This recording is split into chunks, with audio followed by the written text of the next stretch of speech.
What's good, people? I just realized that I hit 66 subscribers now. Thank you everyone for who subscribed. Shout out to everyone who subscribed because I feel blessed. I feel like this is an overwhelming response for me. I don't know. I'm not even putting my 100% and receiving this kind of responses. I don't know. It's overwhelming. Thank you everyone who subscribed. Now today's video is gonna be about battery health or battery capacity. Now, what is that? Battery capacity is the amount of power that your battery can hold. That is, let's say your phone lasts for 6 hours today when you charge it from 0 to 100%. Now, the same phone won't last the same amount of time in another 1 or 2 years. It may last around 3 to 4 hours. So, yeah. Now the thing is that it will definitely last a lesser amount of time. That is, if it lasts around 4 hours today, it'll last around 3 hours in 1 or 2 years. Now that's the case with every other phone. That's the nature of lithium-ion batteries. They are designed to last a certain number of cycles. The more cycles you use, the more your battery capacity depletes. Now, what is a cycle? A cycle is basically charging your phone from 0 to 100%. Charging your phone from 0 to 100% is one cycle, and charging your phone from a 50% to 100% is half a cycle. I hope you understood that. So, the truth is that we cannot completely stop degradation of battery health in our batteries, but one thing that we can do is optimize or limit the usage or the cycles of our battery. And I have a few tips for that. Some things I do myself and some things I looked up on the internet and compiled for you guys. So sit back and just try doing these things so that your phone lasts a little longer than you expect. Now, first up, we'll have to understand how our battery degrades. So the thing is that our battery degrades at a certain number of cycles. Some manufacturers claim that on 400 cycles of charge, that is charging your phone from a 0 to 100% 400 times, degrades 20% of the battery life. Now, some studies claim that this is wrong. 20% has been degraded even on 100 cycles, but some studies do back the 400 thing. So, to get a basic idea, we can assume that on 400 cycles, 20% of the charge will be degraded. So, how can we at least slow down the process? So, here are some tips.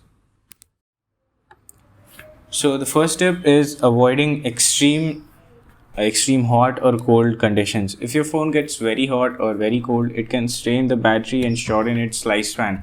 That's the nature of lithium ion batteries. So avoid keeping it in your car or anywhere if it's sunny outside or below freezing in winter. Now another one is avoiding fast charging. Charging your phone quickly stresses the battery a lot because it produces heat, and you know what heat does to your battery. Unless you really need it, avoid using fast charging. That is, if let's say you need to go to the college or anywhere in around 15 minutes, then of course you can use your fast charging, which can give you enough battery life. But let's say you're going to sleep or anything, then just use a slow charger. That will just save you a lot of battery health.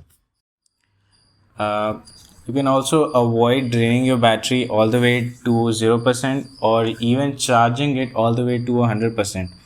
Now this is only to avoid a full charge cycle. That is, if you charge your phone from 0 to 100%, it is one cycle. So what we can do is, let's say, don't let it go below 20%. So if your phone hits 20%, just put it in the charger if you have it, and don't let it go above 80%. Now, for in my case, I use this app called AccuBattery on Android. It just plays a it just reminds me or notifies me when my phone starts when a phone hits 80%, so I just remove it from the charger. On 80%, I know a lot of phones won't last a long time on 80% of the charge, so this is only recommended to people who have a relatively new phone. So because new phones, I guess, would last enough amount of time even on a charge to 80%. So basically, don't let your phone go down below 20% or go way above 80%. This will reduce the charge cycles. Now, let's say you're going outside, you have two phones, and for some reason, you have to store one of your phones because you don't want to carry two phones all around everywhere. So, what you can do is keep your if you're wanting to store your phone, keep it at a 50%, because 50% seems to be the healthiest charge for a lithium ion battery. So if you're going outside and you're storing one of your phones, keep the charge of the phone at 50%, and that will just reduce the amount of stress on your battery. Those were the actual things you can do if you want to reduce battery life. Now, there are also some under the hood changes that you can bring in your phone or the software to improve the battery life. One of them being turn on auto brightness. Yes, some I used to not turn on auto brightness for some reason. I don't know, because I used to think that using the light sensor uses more battery than actually the screen itself, but it's wrong. Your the light sensor uses lesser battery than the screen itself. So if you keep your phone on auto brightness, it will definitely save you some battery. Now, you would definitely know a lot of things like choosing a dark theme over white theme if you have an AMOLED screen, and things like reducing the screen timeout option. Normally, screen timeout for phones is around 1 minute.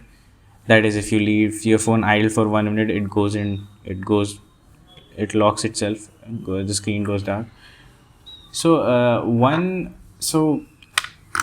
a few things that I think not a lot of people know is the notifications that a lot of these apps provide. Some of these apps give you ads in the form of notifications, ads like Facebook and stuff.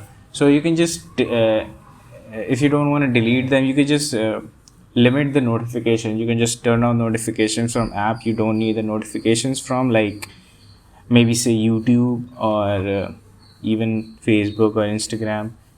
Because to stay honest, I don't really think any of the Instagram notifications is really important. I can just visit Instagram and see what messages or notifications I have. So this is just my opinion.